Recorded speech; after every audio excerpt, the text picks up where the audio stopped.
सुरू. आणि मग ती अशी पुढे जेव्हा की पुढे येणार म्हणजे पुढेच्या पुढच्या बसणारी जी मंडळी आहे ती ऍक्च्युली हेल्थ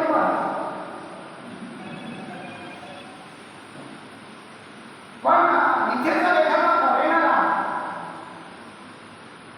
मी एकदा आमच्या रिसर्च डिपार्टमेंटला एक कार्यक्रम होता आणि तिथे अमेरिकन विद्यार्थी